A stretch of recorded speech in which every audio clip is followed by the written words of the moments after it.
Smart.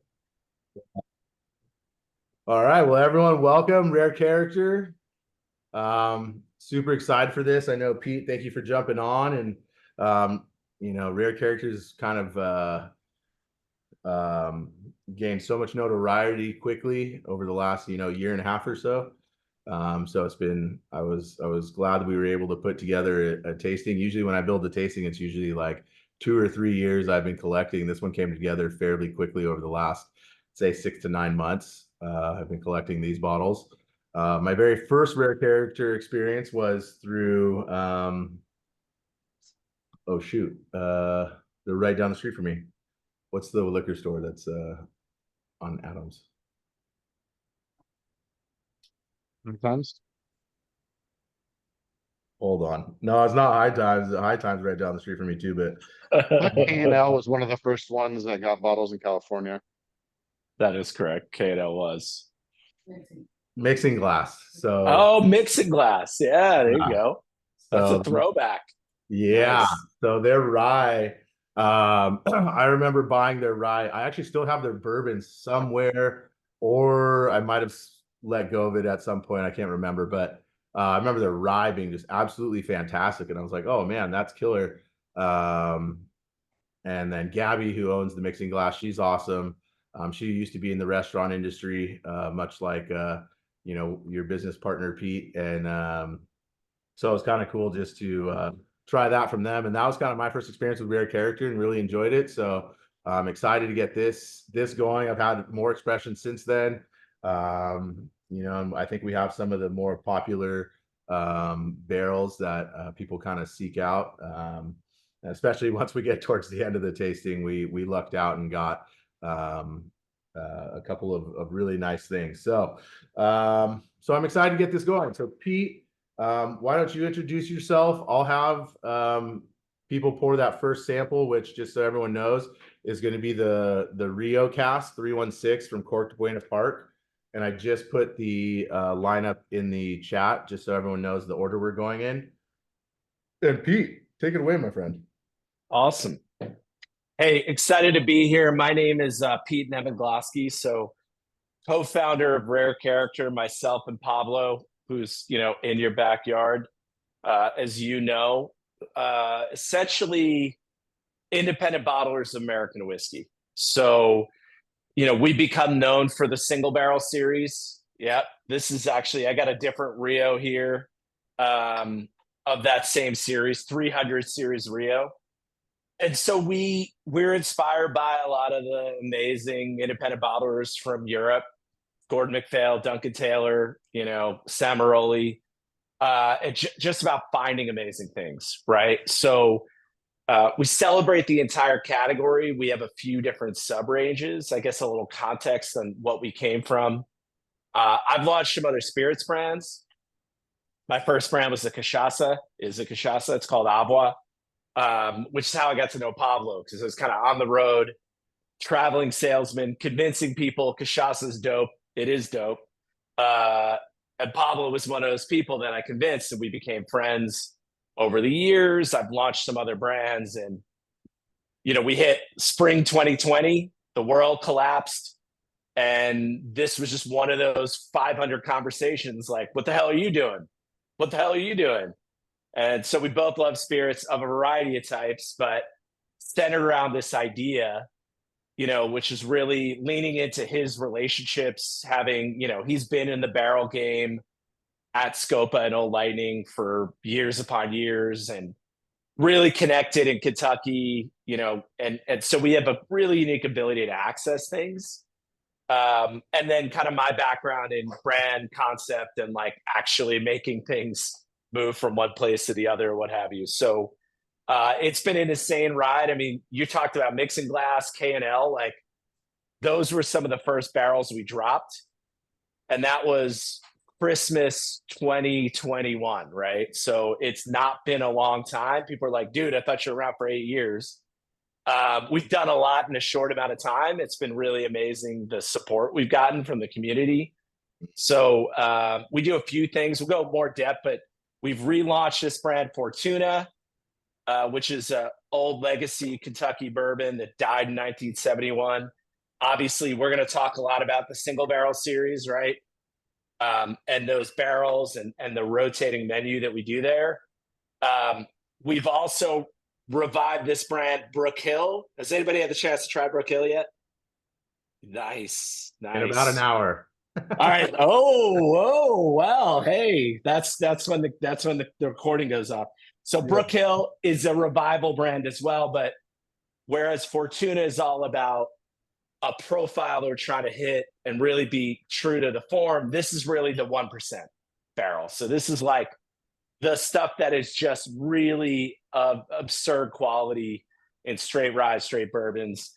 And then I know you guys are tasting some exceptional series, kind of a unique rendition for us to put some things that are maybe not totally expected into a unique bottle. But that's us, right? And there's a lot of other things. We got a ton of shit up our sleeve. We have the unique opportunity in doing so many things that we can put out stuff that maybe doesn't make a lot of sense for other people. It's like, hey, we do this and we do it well. We're like, hey, Kentucky straight malt, that's delicious, sounds dope, what do we do with it, right? And so and you talked about that rye was kind of a wacky different thing that like maybe doesn't make sense on paper but tastes really good when you have it, right? So do you want me to talk about this Rio real quick? Yeah, go for it. I will. Let me jump in real quick though. Yeah, do it.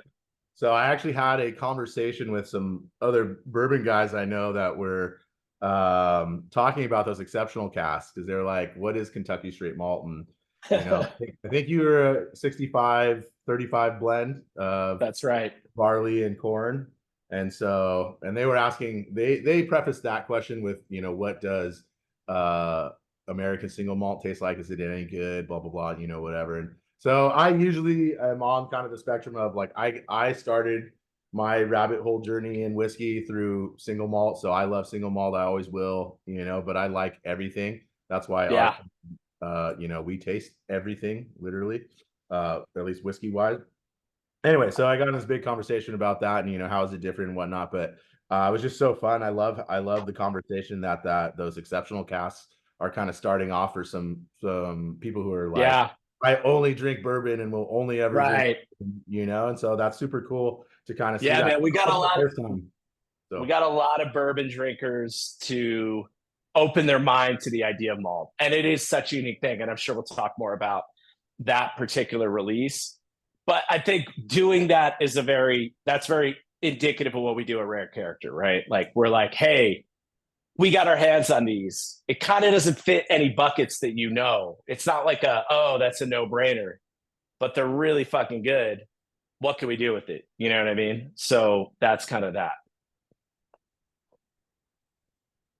And Rio, we can get to Rio now. Rio, all right, yeah. I didn't know if you had any more. All right, so Rio. So Rio, all our barrels have a code on them, right? So you could see here, like my hand on. I can't see. Anyway, it's usually a 3-digit code, right? There you go, perfect. That tells you the distillery, the mash bill, and the barrel date, right? So they're always associated with kind of different things that we acquire, and sometimes we get 5 barrels of a type. Sometimes we get 50. So if you're like, hey, I love that profile, then it's cool to go seek out others of that profile. So Rio is MGP distilled Indiana, and we'll always disclose distilleries when we can. Sometimes we can, sometimes we can't. So this was distilled at MGP, but what makes it very different is it was immediately moved to the old Taylor warehouse, which is now Castle and Key. And this is the oldest barrel storage facility in the country. It's all brick and stone. It's the longest as well. It's right next to a river, hence Rio. And so that airflow just really does different things to the whiskey. So we've done something called Neo, we've done a handful of, which is basically the same thing, but it's stayed in Indiana, wildly different from this, right? And then our original set of these barrels were 6, 6.5, maybe 7. We were just told recently, hey, we've got some more. Actually, we kind of told you we didn't, but we do. And they're the same. That's what happened. Oh, I just found it, right? Weird. Really, they didn't want to sell it to us before, and now they did. But these Usually are a about little bit more expensive too the second time. Of course. Yeah. These people aren't dumb.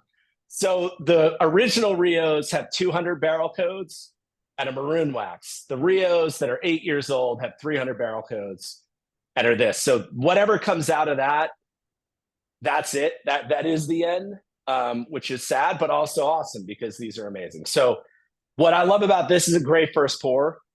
Is just how round and beautiful and like inviting it is. Yeah, and then the Rio, if you guys really like this, well, I hope you like this. I like it.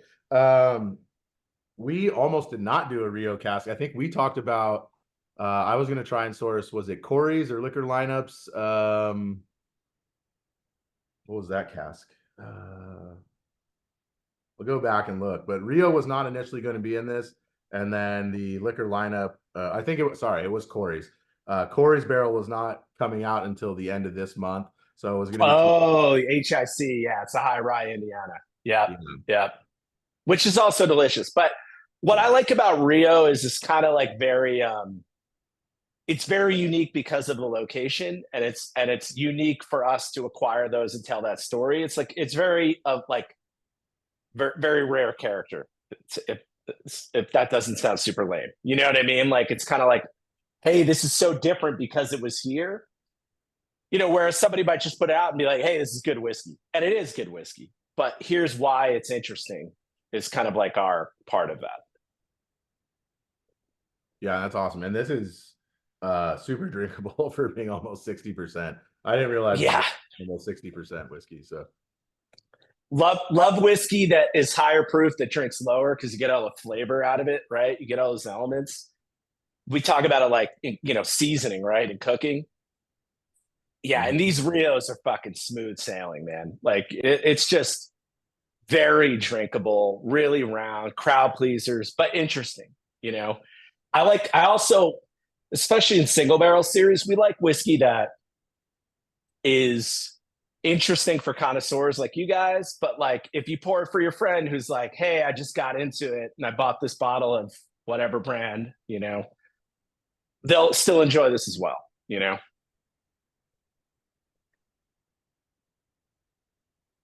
So what are we thinking out there? Are we liking this? This is a solid first pour. It's a solid high ABV per first pour. Woo! I'm just saying, I should have maybe pre-gamed with something in the 40% range. I had to add water to it because of that, but I actually like it better with a little bit of H2O in there. So thank you. It's my first try. I haven't had this much rare character in one sitting before. So thank you. I don't know that we're going to be too low proofy, but I always do like, actually, when we do tastings, I'll pour this Fortuna 102 as the first pour. This is the only thing we do that's at all proof down. But I do like to kind of ease into it, right, with people. Pablo, on the other hand, like we just did a tasting dinner in New Orleans at Tales of the Cocktail. First pour, 135 proof, 9-year Brook Hill. Like he's just like, yeah, here we are. Jump into that deep That's end. his approach. That's his approach. You know, hey, I mean, That's what up, just 'cause boys? Pablo is crazy. That's why. What's up, Jason? What up? What up? What's going on? That's Jason Orneas. I don't know if you can see him or not, but he wanted to come say hi. Where are you driving to? We just grabbed got some food for the fam, driving back home, man. So Right on. Good to see you. Yes, now I can tell who it is. The sunglasses are throwing me off, bro. So all good, dude. I'm You glad were- I'm glad Nando afforded me an invite, man. I'm gonna be quiet now and shut up. So Peter, you were just in New Orleans. I'm sorry, I just heard a little bit of what you were saying. You were just in New Yes. Orleans? Yeah, Great- so there's great fun. do you know Tales of the Cocktail? Do you know that event? Do you know that event, Tales of the Cocktail? I Yeah. don't, but Yeah. he's Yeah. It's a huge industry event they put on every Mhm. year. Yeah, In New everybody's Orleans. there right now. Like every bartender, whiskey, Oh, they right? all left. I How's gotta tell you, I would go to New Orleans any day of the week, any month of the year. It's such an interesting place. It really love it is. there. Nothing like it. Yeah. Yeah, we had a good time. We did a tasting dinner where we had 6 pours. It's all stuff. I think 2 of them were things that were released, and everything else was like things in the future, including a 15-year Brook Hill bourbon, an exceptional weeded. So some pretty fun stuff that we poured there. Yeah. If you could find us somewhere on the road, you should come visit if you see us doing something, because we always got something up our sleeve. There we go. That's what we like. I don't know if it's me. I don't know if it's me, but this Rio Brazilian cask, I'm getting like some hints of that Amburana. Of course, not as extreme. Oh. That Amburana is like super like cinnamon French toasty, but at the end I get like those kind of cinnamon baking spices in this cask. I don't know if anybody else is getting that. I don't know if the wood is similar or from the similar area, but like. No, it doesn't. It doesn't. But if you're talking about this one, it's not Rio like Penelope. But I do think there's some cinnamon vibes in it for sure. I think there's a hint of that. I got a little really dark cherries too, and maybe that's just because I've been on a cherry kick for the last month since they're always in the grocery stores. But I'm getting They're like very good lately. Been eating a lot of good cherries. So you know you can. It's a really dark, not black cherry like candy or ice cream, but it's like a fresh dark cherry taste. Back palate. Interesting. I get Did like you have the bottle for this maraschino. one? Oh, sorry. sorry, go ahead.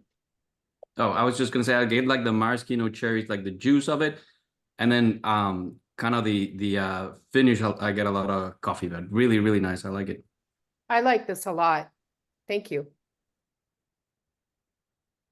I'm Do you glad have you the like bottle it. for this one, Nando, or do you have that, Peter? No, I have it right here. To get. Hold on. I gotta switch to you because you're not talking.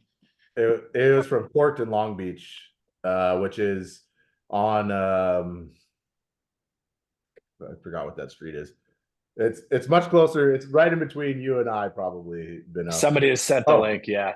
Where we had on Atlantic Avenue. It's right down the street from where we had breakfast that one time when we met. Okay, yeah. And so I guess I was missing. So Rio, is it the wood type? Yes. No. We have barrel codes on each barrel. And so they define the distillation location, the mash bill, where it was aged, et cetera, the barrel date. And so Rio references river because there's a river right next to Castle and Key. Penelope then launched a Rio brand, which has Amburana in it. And thus people are like, is this Amburana? Which it isn't. Got it. Right. That's why I was confused. And I'm Amburana like, is a wood. Yeah. Okay, that's why I was wondering. Thank you. Yeah. So honestly, if we could go back in time, Rio isn't the best name for it, but here we are. These are Rios for us. And it's funny, like, we know those guys. Pablo knows it pretty well. They're like, oh shit, rare characters use a Rio. Could we use Rio? It's like, dude, you can't own the term Rio, right? So like, whatever, right? And it, for us, Lamar it's a barrel Jackson code, it's right not a now brand. is trademarking the number 8. I saw that. That's wild. Yeah. I don't know Apparently that that's you going to can. work either. Maybe. I don't know. Unless anyone has anything else on the Rio, I say we move to the TKO from High Time. Ooh, fun. And which is number 2. If anyone else, I'll re-put in the order because I know a few people Really came don't want late. a whole full. I'm High going to Time- find a TKO. And the TKOs have been getting a lot of love in the bourbon circles, at least from what I've seen. And I just poured this, and the nose is fucking beautiful. So I'm excited. I'm just going to grab a sample of the TKO I had. I'm still here. So I'm glad you guys have a TKO. So this is another very rare character barrel class, right? So this is a experimental rye mash bill from Tennessee, but then aged all in Kentucky. 70% rye, 25 corn, 5% malted barley, which is Corked. what's that? Oh, okay. So this is and these are all very high proof. But it's not something that like most people generally would probably gravitate to in concept. But once you taste it, it's really interesting and it's really good. So I'm stoked you guys have some of these, and I'm stoked that people are excited about it. So it's kind of a risky release for us. I mean, everywhere the TKOs have been, I've seen they've like sold out pretty quickly. Crazy. High Time, El Cerrito sold theirs out pretty fast. Who else had a ticket? Did Cypress had one. Cypress had one? Okay. And So then does the TKO refer to the fact that it's this particular mash bill rye? Correct. This mash bill distilled in this place, aged in this other place of this age, right? So the ages will vary, but they're all from the same class, right? So like, let's say we bottled one 2 months later, you get an extra 2 months on it. Everything we have is still in barrel, but it was distilled at that time and barreled at that time. So any TKO you see, which has the pink wax, is this tranche of barrels. I think we got 30 and we kind of spread them around the country. So like people are like hitting us up like, hey, I need a TKO. Like retailers were like, you need a DeLorean because we committed those 3 months ago, right? Like now we're on some other shit. Like that's kind of our vibe, you know? But I think what's really fun, just like you said with the malt, you know, I mean, look, there's very few people in Tennessee who could have made this. I'm not going to tell you who, but like that, there's a lot of people not excited about Tennessee, right? But if you tell me this isn't amazing, I think you're crazy. You know what I mean? this is another one that I would not guess the proof on this. Right. I mean, a little bit on the back palate, you can tell that it's a little bit proofy, but yeah, I wouldn't guess the proof on this one either. Yeah, it presents lower. It's there in the body, right? Like it's there, but it really presents lower. And it's just notes that you don't really think of. Yeah. You know, I think a lot of people will compare this with Coy Hill, right? If you've ever tasted that. But it's very different. It's not what you think. It doesn't taste like most ryes that I've had, but it's really fun. So I just realized, Nanda, and I'll send you the info. I don't know what you can do about this, but apparently my package is still moving through the USPS network. Because I was like, where's my set? And I looked all over. That's a bummer. I checked the tracking info, just letting you know. That's weird. It's usually there within a day. Okay. Yeah, message me on the side and I'll take a look at that, see what I can do. I will say for this TKO, just for everyone, we did High Time sold out of this, but I had a feeling this one might be popular, so I bought a second one. And so for those of you that did not get a bottle of this, and if you want a bottle after this tasting, message me. And if more than one, that post me claiming that on Facebook, Fernando? I love it. You know, like you saw that claim, dude. Don't be giving away my bottle.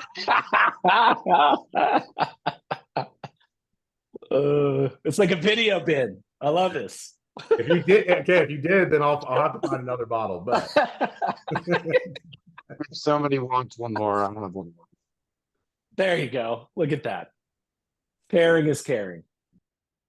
But either way, I'll be able to help you out. Same with I will say Ro also committed to hold back one of his bottles as well. Ooh. I think I helped Ro out of a pretty interesting jam, so I think we could get one or two out of him, but definitely one. His I might bin that right now. Can I do that? Yeah, Or am I not allowed? You're allowed. You're allowed. Hey, Nando, I'll say this. I know he reserved 2 for you for the Zoom. Everything else been sold out though. They're exceptional. Thank you, sir. There we go. Because 1, Ro loves us, and 2, I helped fix a mistake by the distributor. We have 2 for this tasting. So if you guys end up wanting that, it's not cheap. I will preface that right now. It's our most expensive bottle actually today of this tasting. But Hey, It's this worth might be it. a fun one too. Pete, is it the oldest exceptional too as well out there? Probably to date. Yeah. It's 16, right? no, 16 year. Yeah, it's a 16. Yeah, that's the oldest to date. I can't say forever, but it'll probably be at worst the second oldest malt that we ever put out because they're almost done. There you You'd go. probably want to get that. If you could get that bottle, I'll just tell everybody, if you could get that bottle, get that bottle. So yeah. So are you guys discontinuing the vaults soon? We don't have them anymore. We got a tranche of them. And so I'm not saying never, but like that set that we had in these different vintages, and we had vintages from as young as 2008, which is that one we're talking about, and as recent as 2014. But the inventory we had is about to be depleted. If you see a malt, buy a malt. That's all I'm saying. This is delicious. The TKO? Yeah. Awesome. Yeah. Glad to hear it. See, now your palate's in. You're ready. You're getting hit at 130. You're like, give me more. Jumped up to almost 65% for sure. It doesn't, but you were right, Nando. Here's the thing on this one. You can't tell. It doesn't drink like a 65% whiskey at all. For sure. Absolutely. I agree. Wow, so this one's 65. You're right. Well, it's not quite Coy Hill Hazmat, but that's pretty close for a rye. It's pretty big. Yeah. With the Park Avenue, because I missed the first two, I think. No, we're on TKO right now. Did you guys have any before I started? We did. Sorry, we did the court. We did first one. We're on the second sample right now. Got it. Okay. I hate how Zoom does. I pasted the thing in for him so you can see the order, Jason, in the chat. Thanks, Benno. No, Nando gave it to me, and Elissa gave it to me first. I don't have my samples though, so I get to watch you guys drink. I'm so bummed for you, man. I'm bummed. But at least you're getting all this good information. Now, when you taste it, you're going to know everything about it. You're going to know way more than almost anybody ever knows when they go taste these. Benno, you could have shared with us. Yeah, it's shoulda, coulda, woulda. It's all good.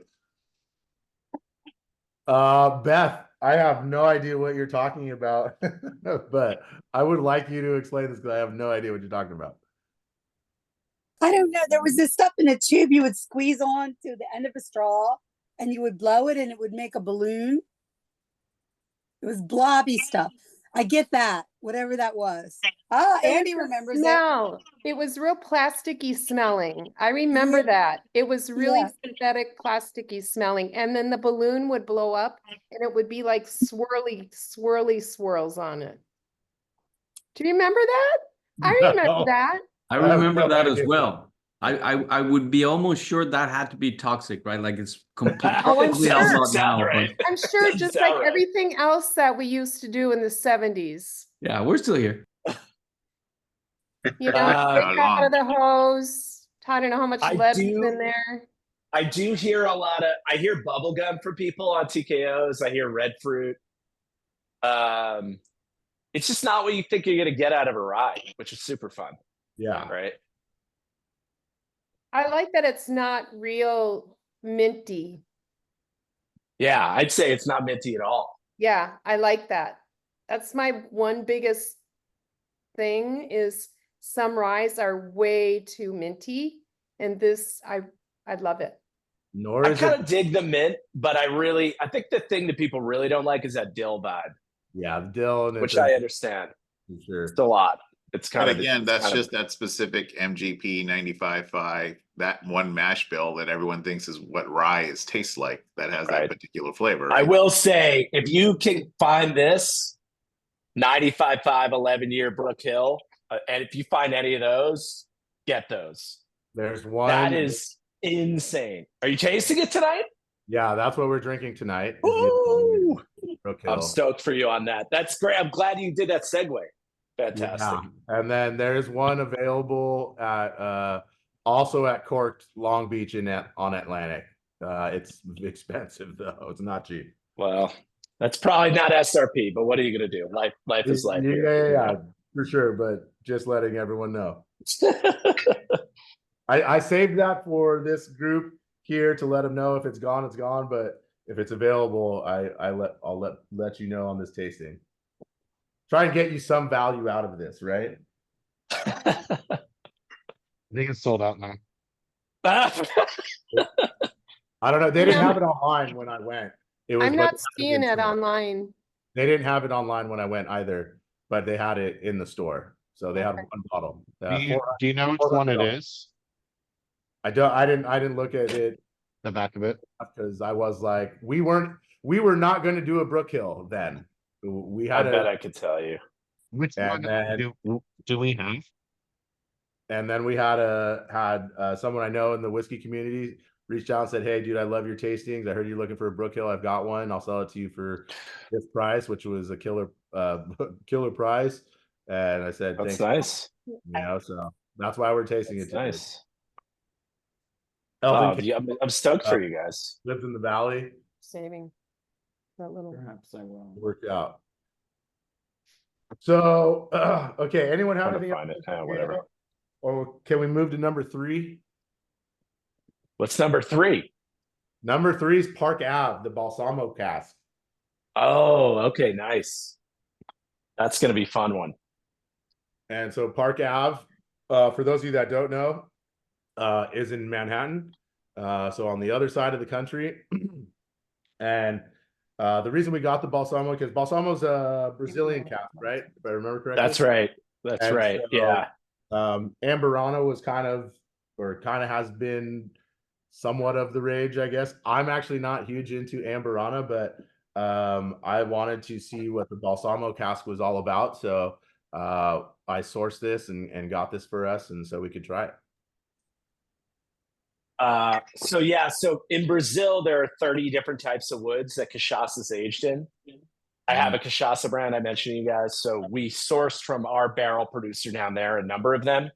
Jacara is another, Balsamo, Eucalypto, and Amburana. And so Park Ave is like iconic whiskey store at like 40th Street in Manhattan. That dude on the cover is like the dad, like the guy who started it, basically. It's pretty funny, like him at the cash register with the cigar. But this is a very unique profile, right? So it's going to have this is a Kentucky bourbon finished for 6 months in Balsamo. Yeah, we're back to bourbons, FYI. Hey Nando, I'm curious. So Amburana, like, I feel like it's binary for most people. It's like you either get like cinnamon French toast or you get like candles. So my problem usually with Amburana, and I'm not hating on it as something to use because I've had a couple that were decent, and I haven't had the one we're having tonight, which I think is the next one. But I think it's just you overage an Amburana, and then you just get only like this huge hit of like overpowering hit of cinnamon and like just spice. Yeah. like too much for me. But it's really easy to screw it up. By the way, I think that Brook Hill is Went, because that's the one that went to California. Went. Which somebody just put in a blind against like some iconic Willets and it won. So you probably want that bottle too. Or actually, I want that bottle. So if you're not getting it, tell me. I want it. Okay. That's a good rye, man. That's a good rye. Yeah, Went. I think I just looked in the system here to see what we sent to California. I think it was that. Ooh. Should be. Balsamo. What do you guys think? Very different. Whoa. I can tell you this isn't overdone like some of the Amburanas I've tasted, but. So is this just a regular bourbon? No, this is finished in a Balsamo cask, which is like Amburana from Brazil, right? But Balsamo, well, I'll let you guys talk about it, and then I'll tell you what I think is commonly found from those notes. It's kind of floral to me, a little bit. I get Like not cinnamony. A little bit, maybe a little bit, but like it's more floral. It's way more floral to me. especially on the palate. Not in a bad way at all. Like it's actually very interesting. The nose was really good. Actually, I like the nose a lot. See, the first pop that hits me is kind of a baking spice pop, but then it changes and it's like really waxy, on my palate. Yeah, so It's kind of I think it's very it's kind of like creamy, like there's a lot of texture to Balsamo. I hear a lot of spice pear. I don't know if I'd say per se baking spice, but like there is an aspect of that. There's kind of a minerality to it. I think it's just a very different profile. Like it's a very different profile for the American palate. So this is also kind of a love it or hate it. What's that? This is really good. I like the waxy cool mouthfeel. Yeah, it's really interesting. It takes me back to my Lecheg that I like so much, right? But I agree with you. There's a minerality on here that's really interesting. So Balsamo, in the world of cachaça, the most expensive sought after cachaças are in Balsamo. Like neither here nor there per se, but there's like a $2,000 bottle that is like at the pinnacle, and it's that wood. But I do think this flavor is very different for the American palate. Whereas Amburana is something everybody's like got sense memory, like they kind of get it. I think this is different. So that's either different and interesting, or it's like different and I'm not into it, you know? It's got this part in the mid palate that I don't know how to describe. It's neither I neither dislike it nor necessarily love it. But I just don't even know how to describe the like mid palate on this, which is rare because usually I can usually pick something to go with. Yeah, no, it's an interesting one for sure. It's very different from anything else. Brook Hill's $700. We've had like 3 Brook Hills on Sotheby's already. I think the highest one went for 1,800, maybe 2. Yeah, the one I found, the SRP, just so you know, the SRP on that Brook Hill is $200, maybe 250.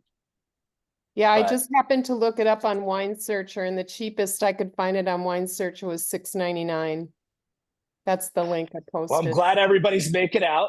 You know, we sell it to the distributor at a certain price, but hey, look, it's commerce. What are you going to do? You know? So 2 questions. Is there anyone else that's used Balsamo that you know of, Peter? No, I don't think so. I think we're the only crazy ones who would do that. And how did it like come about, like that you even, found out about it, knew about it? Why'd you choose it? Well, I reached out to our barrel producer in Brazil, which is the same person we use on the cachaça brand. I was like, hey, what do you have? And I have a Balsamo, Agua Cachaça Balsamo, which is available in the US. It's pretty limited. So we're like, hey, let's try it. That's kind of a lot of what we do. We're like, hey, weird Tennessee mash bill, but it's high proof and delicious. Sure, let's try it, right? So that's kind of a lot of how we approach it, is like, if it's good and interesting, we say yes. And so we just experimented with the barrels we can get on hand. We actually got a few that I couldn't even convince the TTB were like acceptable for use. So we just were never able to put them out, actually. So we bought barrels that we just couldn't do anything with. Because if they don't know what it is, then you have to go to the FDA, and the burden of proof is like significant with the FDA. Just saying, hey, this has been done for a long time in Brazil, they don't care, right? So, but anyway, long story short, yeah, we just decided, hey, Balsamo's an interesting flavor profile. Let's play around with it. So I think we put out a handful. Versus finished, or finished versus aged? It's finished. So it's a Kentucky bourbon that was a New American Oak for whatever the period. I don't have that bottle in front of me. And then 6 months at Balsamo. 6, okay. No. But I think it's a really fun way to like bring some originality to bourbon, in the sense that, I think the one thing I find troubling with bourbon is that it's a smaller taste / palate playground to play in than Scotch will be, because you can do so much more because of the rules in Scotch, right? And so I think the way with finishing, it allows you to touch a lot of different notes that you maybe wouldn't normally get in bourbon. So I think it's a really fun way to change it up. Yeah, I mean, our philosophy on finishing is very much like the Scotch tradition. Like, we're not taking, it's not 2-year whiskey in a finishing barrel to hide something. It's of age whiskey. We're not leaving anything in. I mean, the woods, there's nothing in. But even when we do finish, say, PX sherry, or we do finish Madeira, we're not leaving something in to accelerate that or mask something, right? But it's a whiskey first with layers and nuance that comes out of that. Yeah. Is it still technically bourbon now after finishing? Yeah, still bourbon. Interesting. So call me crazy, but if I let this sit and don't swirl it, when I nose it, it smells like Amburana. But when I swirl it, I don't get that. Yeah, I don't know. Well, it's like apparently it's this hardwood that has a lot of like sort of anti-fungal, anti-insecticide oils. So I guess It's very oily, yeah. And So it's that's picking up. true of Amburana as well. Mhm. Mhm. Yeah, It's it's the coming way up we when I talk- search it with things that are calming. So there's something about the Oh. resinous properties that are calming. Right. So you said resinous. We call this a resinous wood in the Brazilian universe, right? Which is essentially the oil and the sap interacting with the spirit. It's not toasted or charred. It's not an oxidative impact like you get with like a charred oak. It's just it's almost like an infusion essentially of So do you essential not char oils this from the wood. before putting it in? No. Yeah. Interesting. So it's well, it's Yeah. an evergreen too. So it's kind of like, yeah, there's like you said, probably sap and oil and stuff just interacting. Mhm. Interesting. And is Yes. that true of the Amburanas as well? You don't char Yeah, them? that's right. That's Okay. right. Interesting. Speaking of Amburana, Yep. should we move to number 4? Going fast now.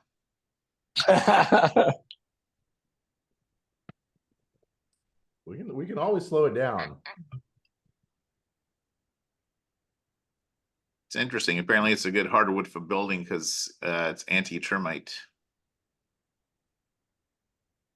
Yeah, you'll get more information on these woods from like the woodworking import sites than you will anywhere else, right? Right. Like that's where I get a lot of it is like the guys who import exotic woods mostly for hardwood floors, essentially. Floors. That's exactly Yeah. what it is. It's really Yeah. good for hardwood floors. That's the Yeah. one I found.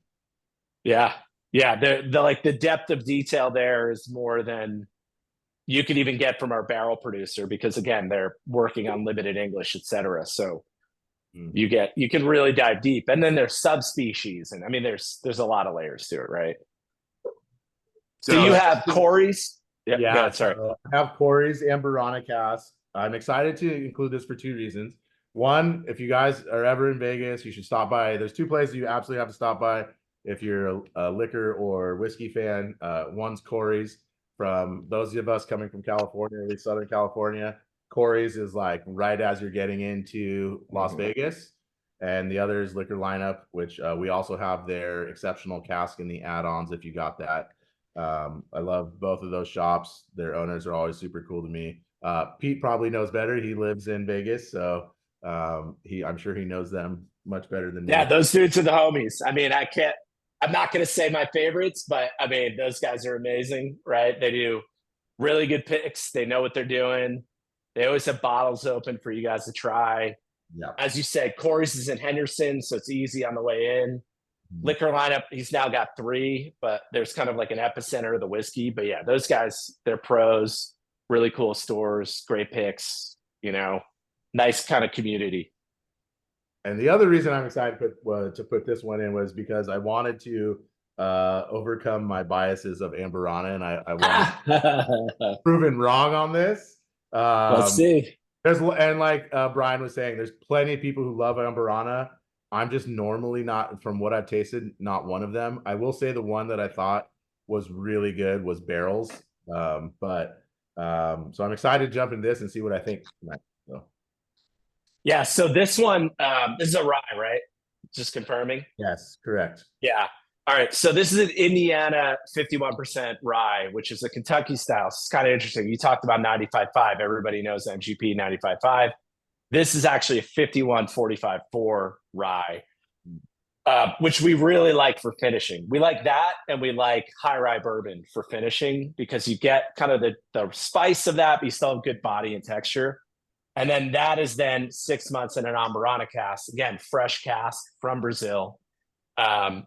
Look, if you don't like Amburana, you could probably fucking blame me for it. You know, I started bringing Amburana into the US in 2013. For sure, Dave Pickerel encountered it in New York at cocktail bars. Then there was a couple random releases of Whistle Pig with it. And then the floodgates opened, you know? What was the brand? Agua, AVUA. It's not was, it is. You guys can buy it. It's dope. K&L has it. High Times has it. Huh. I was just in Sao Paulo. I didn't see that one. Yeah, we don't do much down there. Like we basically have it available at like cool bars that are for friends. Unfortunately, it's not an amazing market. It's kind of like 99% of the good tequila is not sold in Mexico. Same thing, right? Like cheap stuff gets crushed in Brazil, massive market. True. Yeah. Unfortunately, the mentality is like stuff from abroad is better. So like Sky Vodka is more expensive than like really amazing aged cachaça. Yeah. Does that make any sense? I would posit no, but it doesn't really matter what I think.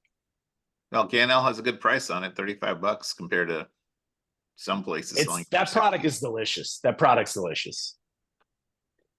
Interesting. Yeah. You order that Bino get two.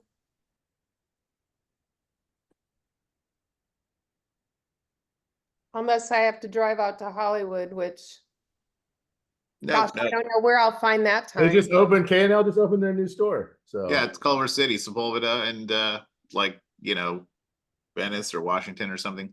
Oh, that's super close. Yep. Okay. Yeah, you guys will have to tell me what you think of the Abba. Go ahead. Let's Mr. I don't like Amburana. Talk to me. I want to say, you know, I was gonna be like, I thought I would say it was. I'm still not in love with it. I actually really like this one. This is not overdone, and so it's that's done the whole well, thing. and That's finishing, man. That's the problem, though. Is most people is like, but yeah, it does have that cinnamon toast crunch note. It's like really nice. Oh, it's there. I mean, that's what Amburana is. I just think here's kind of how I view Amburana. Like, I think it's a great tool, and it can be a great tool. Obviously, here's an example of one. And luckily, I trust Corey's, and Pete. I apparently trust Rare Character too. They're gonna pick something good, and like I'm gonna like it. But most people, I feel like they keep it in Amburana way too long, and then it's just slap to your face. And I feel like Amburana is tricky too, because I feel like you can almost leave this in like a week too long or a couple days too long, and then it's just too much. And then what do you do? It's like toothpaste. You can't put the toothpaste back in the tube once it's out, right? So it's like aging too long in just regular wood. What's the typical time on Amburana finishes most times? 6 months? 6 months, yeah. But you really got to watch it, to your point, right? Like different aging locations or whatever, they'll have different impacts. Like some barrels are more intense than others, just like any barrel, right? So, finishing there's a lot of finesse in finishing, And so look, we really leaned into this, and we did a lot of them. And then I think there's just been this like backlash against doing it wrong. A lot of people, what they do is they put chips in, they put spirals, it's not as cohesive when you do it that way versus doing a barrel, right? It's just not. So there's shortcuts that taste like shortcuts, like when you're cooking, right? Like when you do things the old slow way, probably tastes better than when you added shortcuts. Just how it is, right? And I really love the front pop on the palate on this. It's like, God, it's really nice. Like, this is probably my second favorite right now to the TKO, I think. Wow, that's bold. Wow, look at that. Everybody needs a new glass, though. Everybody needs a new glass after this Amburana, so you go drink anything else. Look, I love it. It's unfortunate that it's gotten the rap it's gotten, and look, it's not. I'm very much a occasion-based drinker. Like, you want certain things at certain times, at certain days with certain people. It's not You know, it's like, oh, what's your favorite? Well, it depends on where I'm at, right? Like, so for me, this is a great pour at the end of the night. You know, it's like there's certain times where this is fantastic. It's not like your everyday whiskey, but it's not supposed to be, you know.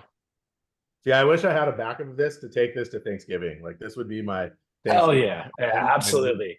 This would just smash. What if you made a bread 100%. pudding, like a bread pudding glaze? Yeah, it's great in desserts. Nando, I totally agree on the front palate. Like sometimes it lingers too long and it just becomes overpowering. But this one like actually hits nice up front and it just kind of fades away nicely. This one's good.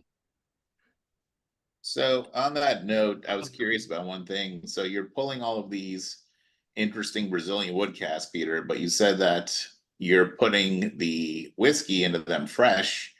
But I mean, like you mentioned, I thought you said you've got a cachaça brand. So have you thought about trying to use the used cachaça barrels potentially and then seeing what that would do? It's come up. There's two problems with that. One is we need those barrels down there. So the Amburana we use in Brazil, we actually have 3 and 5,000 liter vertical barrels. So they're monster. You ain't moving them anywhere. Those right? are vats. Yeah, they're vats. And then 2, we need them anyway. And then 3, it's a real pain in the ass to get anything out of Brazil. If anybody's done business in Latin America, it's a process to do anything. So it just kind of comes down. Like I actually got hit up by William Grant, right? And they have a ton of amazing scotches, and they were looking for cachaça casks. And I'm like, look, man, 1, I don't really have that many. 2, I don't know if you want to deal with this as much as it's probably going to be interesting. And I think it'd be a cool project. Like it's just, is it worth it? Right. And I've had other people ask, beer guys ask me all the time. So, you know, for me, it's like, hey, is this worth it to do it? Right. The importing and I think it'd be cool. LATAM it is tough. It's not great. Let me ask a dumb question then, I guess. I'm just confused about one thing about what you said, which is then, so to finish these in Amburana or Balsamo, are you then sending the liquid down there and then? No, we get those barrels out and you can, but it took us probably 6 months to get those barrels out. Oh. Right. But that was for this brand, like where somebody's like, hey, I want to do a collab. It's a lot of work for to be like, hey, that was cool. Right. Check it out. You know, I mean, I'm running a business where I want to actually, if I'm going to put the work in, there's like a logic for it. So, you know, that's where it can be tough, where you're like, hey, that'd be really cool to do it. But I'm like, if you're going to put in the work and do it, like, sure, you know, I'm down. But it's just, those things can kind of become a big distraction. It's just my experience. Right. Interesting. And you said, I guess, interestingly, I didn't realize this, but apparently then, is it just your brand or is it just in general with cachaça that they use those huge vats for the aging as opposed to regular barrel size barrels? French oak, normal barrels, everything else, large vats generally. I mean, and they vary in size, 1,000 liter, 3,000, 5,000. But in Brazil, like lengthy aging is not common, right? It's hot, accelerated aging. And also cachaça is not whiskey, right? The intent is not, you're not trying to drink an 11-year very often. So you want subtle barrel integration. You want to keep the base material. It's kind of it's more along the lines of tequila, right? Where you think about wood integration being subtle, keeping base material, as opposed to whiskey. I mean, frankly, like a reposado whiskey is trash. Nobody wants to drink that, right? Reposado tequila, delicious. Same thing with cachaça. You know what I mean? Interesting. Yeah. Yeah. Most of cachaça I've seen is unaged too. So. Yeah, I mean, like a lot of age, most of our age stuff is 2 years. That's like a good point where you get integration, but you don't get domination of it. You know, and it's just and it's like 6 months and 2 years is the most common. Occasionally you'll see something old. But I don't know that it's worth I think that's a good pocket for it to be. Just like I really think the same way about agave spirits, frankly. You know, some people are like, hey, I want extra añejo, that's all I drink. Well, you're kind of like missing the point a little bit, maybe. You know what I mean? For sure. So We're doing a big agave tasting in September. So nice. I agree with you. I actually don't even know. Yeah, we do have an añejo in the add-ons, but not in the core lineup. I have a tequila brand whenever you guys want to taste some of that. It's called Paladar. It's a joint venture with the Orendine family. It's dope. Added a free, delicious, very cool. Well, let's talk. That's Sure, coming yeah. in September. Right What's next? What do we got? Sorry, just 1 second. Yeah. So I've had 3. This was the best that I've had because I had the K&L one, which is this one. And then I had a pick, and there was a lion on it. I don't remember whose pick it was. But my friend described it, and I felt like he described it pretty well. Because I didn't like the first 2 at all. It felt like it tasted like you walked into a Brazilian nail salon. And I was like, that is actually very interesting. A what? Brazilian what? Nail salon. Like that's like what I think it was a Eureka like, pick. like, you know when you walk in, like that smell, like that's what it tastes like. And I didn't Yeah, like that's it at all. funny. This was a lot better because this was more cinnamon toast stuff. But the first I had with the buffer character, and for whatever reason, didn't like them as much. Got it. I think that was a Eureka pick with the lion, I believe. Oh, yeah, that's probably what it was. Yep. Yeah. And then Pete, do you think that rye works better with rye or bourbon works better? Our personal philosophy is rye works better, but we really love this rye mash bill for finishing anything. 95.5 is cool, but it's kind of thin. I think high rye bourbon is also delicious. You could argue it, but we really like that mash bill. Got it. With that finish for sure. And to be fair, most of the Amburana stuff I've had is usually bourbon based. So yeah. It's kind of sweet on sweet, right? You know what I mean? That's what I like about it's kind of you get the dry rye spice, but there's enough corn to have texture and body. But it's like it balances well with the baking spice. That's at least again our philosophy on it. Yeah, gotcha. Well, that sounds good. Anyone else have anything about Amburana or any more questions about Amburana or this cask before we move on to the Brook Hill? Oh, no, perfect. Let's move on. All right, we got the Brook Hill 11 year. Can you turn that around?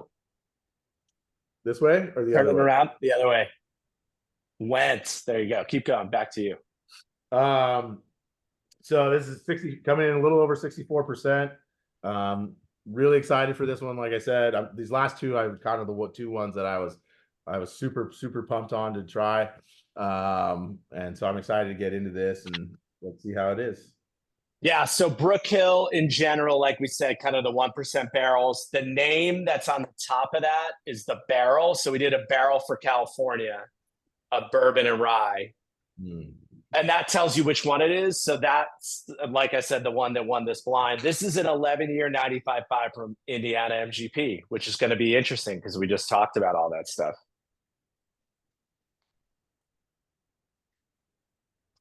Sounds good. Let's get into it. Here we go.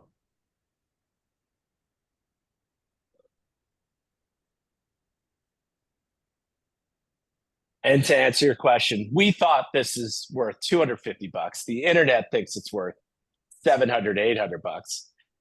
This rye is ridiculous. It's fucking ridiculous. Stupid. It's so good. It's so good. I will put this rye up against anything and anybody's It might be bunker. the best rye I've ever had. I mean, at 64%, it drinks like it's like a freaking 100 proof, less than that. It's crazy how good it is. Have you had the Coy Hill, Brian? Yes. Yeah. I like this better. Really? I like this better. Yeah. Interesting. Ooh. Yeah. The only place you notice the proof really is on the back palate for me. Yeah, and it takes a while. You're like but just a smidge though, right? Just a smidge. Right, I feel just like. a smidge. It's a little pop at the very end. Yeah, there's a pop at the end for sure. But it takes a while. You're just like. Yeah, to be fair, that was I didn't notice on the first sip. It was on the second sip. So wow. I mean, it's interesting because the Coy Hill also doesn't drink at its even higher proof. So it's interesting this does the same thing. Wish I could taste it. Well, Benno, it usually helps if you say something before the day of the tasting. I just never had an issue before, so I just assumed I got it and I put it on the table and I went to look for it and I'm like, where's the box? They probably got lost on the way to your house, which is excusable. Well, it apparently got to my local post office and it bounced around. I sent you a screenshot and it's sitting there supposedly if it's not. Maybe they're watching this incognito mode, Yeah. like really enjoying your samples. Well, you can ask Brian about that. If you get caught sending alcohol, it's usually not a great thing. Let's talk to the rye dislikers. Let's go with you guys. What are we thinking here? Any mail? Do we have any rye dislikers on this? Yeah, how can you dislike rye? I actually there like was rye a more than bourbon, discussion honestly. there was a discussion of not liking minted rye. Yeah, That I don't happened. like the real heavy some mints, but I like rye. And I like What do you high- think of this? This is good too. All right. This doesn't have it doesn't have the dill note for sure. It has a very slight menthol minty note to me. Yeah. It's slight. I feel like this is I get more put together out of this, and there's a little bit of viscosity to it and it's nice. This isn't herbaceous herbal-y rye to me. No. Yeah, I don't that's the one thing. I love rye and I don't love that dill herbaceous thing. I think there's a nice kind of bright mint in there a bit. Yeah, man, these are just bonkers. It's interesting. I did, somebody tried one of these and was like, hey, wait, hold on. And went and grabbed a Redemption 5-year that was 95.5, but it was kind of proof down. And it was like a WFE 7 or 8. And then we had this. And it was kind of like the Three Little Bears. You could connect the dots between them, but this thing at 11 is just hitting. Yeah. Man. This almost has a little bit of a mint julep note to me, where there's a sweetness combined with the mint, and it's just very drinkable. Yeah. Not that sweet. It's definitely not that sweet, but has that note where it's sweet with the mint. Daniel, the sweetness I get. Have you had the old Edge 7 rye? Straight rye? I haven't. No. It's really good. It has a fair bit of sweetness to it, even extending into marshmallow. No dill. So this a little bit reminds me of that, with that little bit of minty, but it's really, really, really put together. That's the thing. It's really put together from start to finish, and that's what makes it amazing to me. It's really good. Thank you. Yeah, this has been really fun. I mean, basically the concept with Brook Hill is if you see a Brook Hill, it's of that quality, right? It's not age statements will move, distilleries might move, but it's of that quality. And if you could find a Brook Hill at MSRP, you should definitely buy it. Should you buy it at 700? I don't really know. I'm not here to tell you that. But if you find it from somebody, I'm not going to look. This is a phenomenal fucking rye, right? Depends how much you really want a phenomenal rye. But I think if you have good relationships at a retailer and you get the opportunity to grab a Brook Hill at the price it's supposed to be, you should definitely say yes. I don't think that's possible anywhere. I mean, this is probably one of the most amazing ryes I've had in a long time. But I mean, if you can't get this for less than $800, that's a tough sell right there. I mean, what does Coy Hill go for, or a Willet, at 11 years, right? Are there any Coy Hills at 11? No, I mean a Willet 11 or a Coy Hill. I mean, those are the only things that really are in this sort of range, right? You're if it's a rye, you're looking around that same price range for sure, 800-900. Yeah.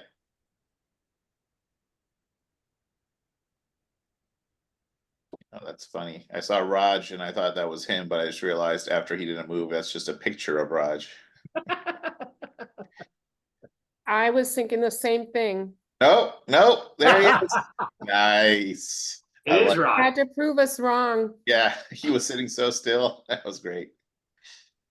That's I pretty still good. like Corey's better.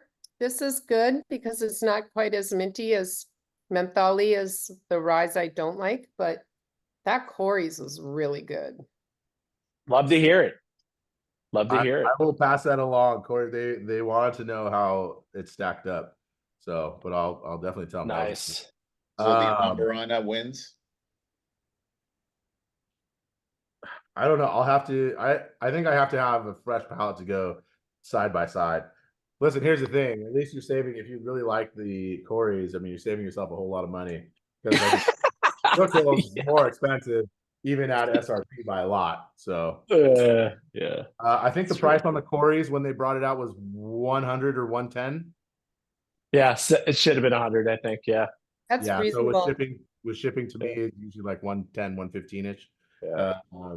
Brook Hill is a lot more than that. But I mean, I think we got this at 280. I think 280. Steal. Fucking steal. So I would buy it at 280. And I sold it for, I don't know, whatever, half of that. Less. I'd still buy it back at 280. Yeah. Well, I mean, it was a lot less than well, like that's what it should be. Like I said, that's what it should be. It's just, you know, the world is the world, right? We can't police it. I don't own it anymore. Wants to sell it to Breakthrough, to sell it to whoever buys it. But yeah. But I mean, that was really tasty though. I'm glad we got to try that. Mm-hmm.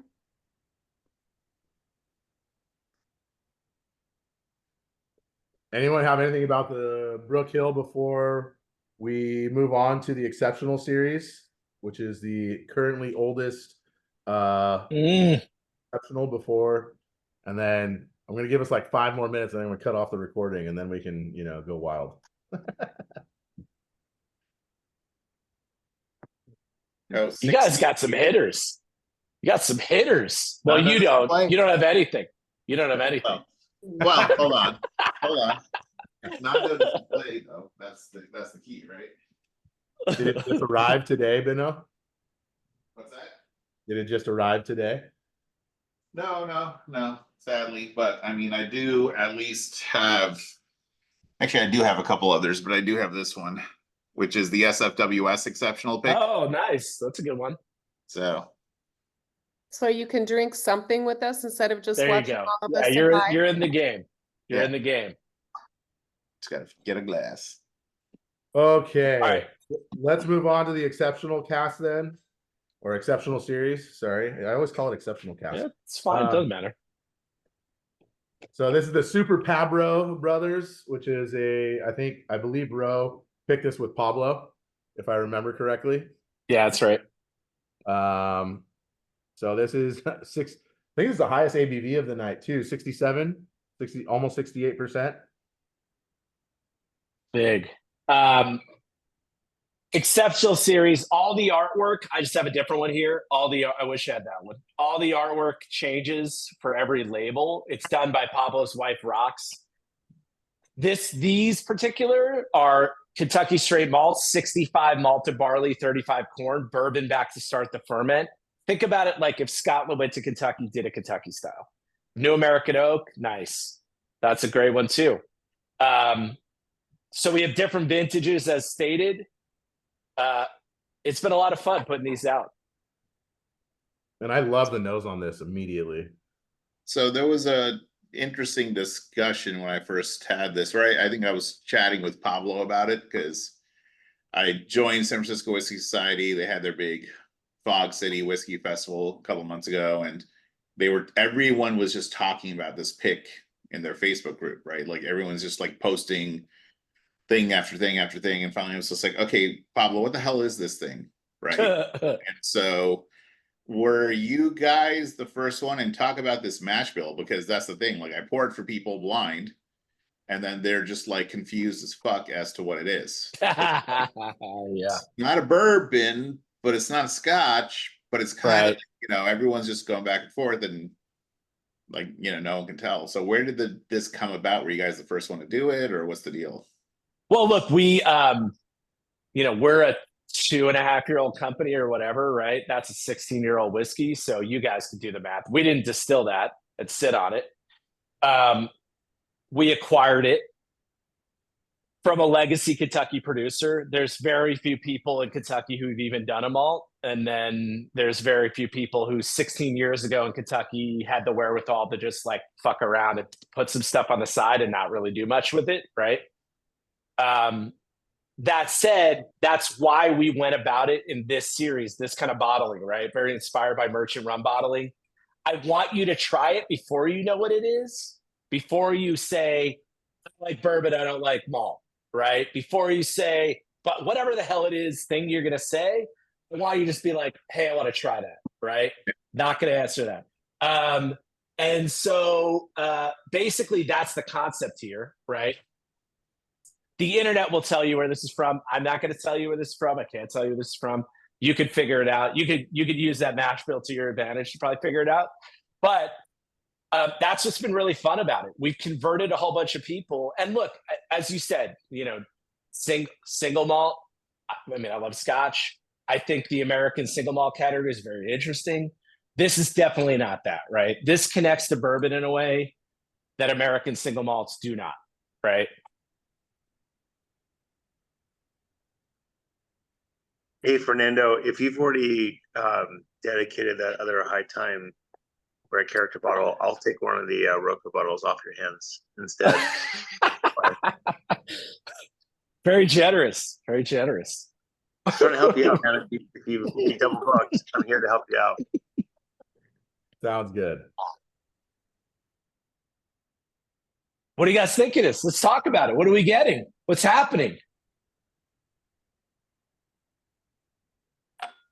This is fucking with my palate where I'm just like, all right, like I love trying things that just that push your palate boundaries and like make you like reconsider everything, right? And I think this is one of those things that makes you reconsider like everything you think you know. And so I really like that.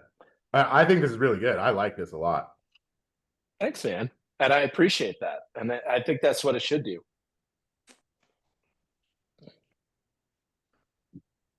Not totally sweet, but I get like pecans and pancakes with maple syrup.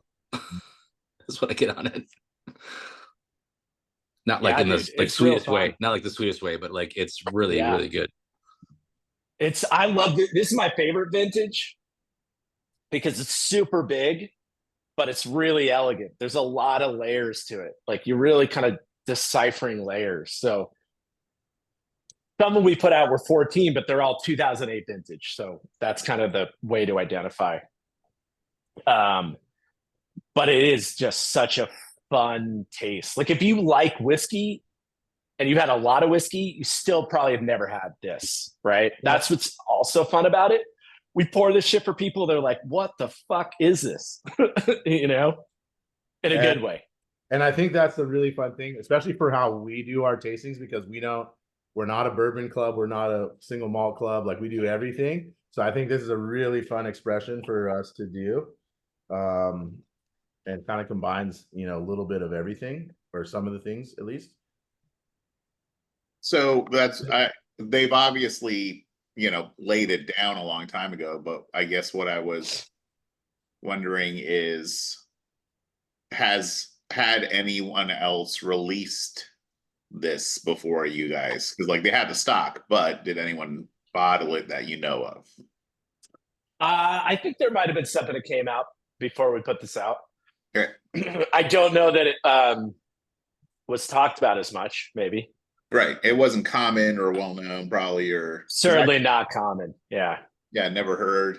And that's why when Pablo told me the mash bill, I was like, what? Right. What are you talking about? Again, very rare character. Like it kind of like on concept. Actually, people told me I was crazy. I had people tell me, like, why would I buy that? Right. And then like 9 months later, they're like, dude, why didn't you offer me a barrel of that? And I'm like, let's go back into the receipts and discuss when you told me I was a fucking idiot and it made no sense to charge this amount of money for an American malt, right? Like, let's just go back. Good thing we have all this evidence now. So the San Francisco one's 10 years. And Yeah, what's the code? M, what are the digits after the M? Remind me. the digits after the M are 13-25. Okay, yeah. So M13, and then this one should be M08, the Pabro, right? Yeah, The so 2013. 08, correct. So 2013, what's fun about so we did 14, 13, 11, 9, and 8. Those are the vintages. Yep. And what's fun about the 13 is I'd say it's the most bourbony. And the 11 is the most malty. If you try the 11, it's the most malt and it's the lowest proof. And then the series we have they're different. They're not the same. They're all thing. different. They're all different, Yeah. right? They're all different. But there's a connectivity, but there's a difference. Like the vintages are more connected to each other than they are different years, right? And it's really interesting. How much is in a vintage? Just one barrel? No. There's more than that. I don't know. Maybe I think we had like 150 barrels in total, broken up, maybe a little more. And some of the vintages have more than others. I'm actually not. I'm just running, so I don't. Do they really all go to necessarily like private whiskey clubs and stores? Or? No. Some went to states to be broken up. If they don't have a selected by name, it went to a state. Some went to stores. Some went to clubs. That must be what this is, because this doesn't have a. Correct. Yeah. Yeah. So that went to a distributor to break up. To be honest, but mine says at the top San Francisco Whiskey Society selected by, so that's what I would say. Like this one is Max Fine Wine. I don't know if you could see that, right? Mm-hmm. That's some retailer, and I think they're in Georgia, but yeah. So we did some as barrels for retailers and clubs. We did a few for on premise too, like. Cosmo in Vegas has one. 8 Lounge has one. Yeah, like so. Some different ones scattered around. 8 Lounge, that's the cigar bar, right? Dope spot. Yep. Oh, I fucking love that place. Yeah. They did. We did 2 picks with them. They got some. They got a tawny port finish, very good. And then they have one of these. Is the mash bill all the same on all of these though? Correct. Yeah. Everything that says Kentucky straight malt. We did a few bourbons. Actually, we're going to be doing some weeded in Exceptional next. Like I said, these are about to be over. There's the last few that are committed that are going to go out.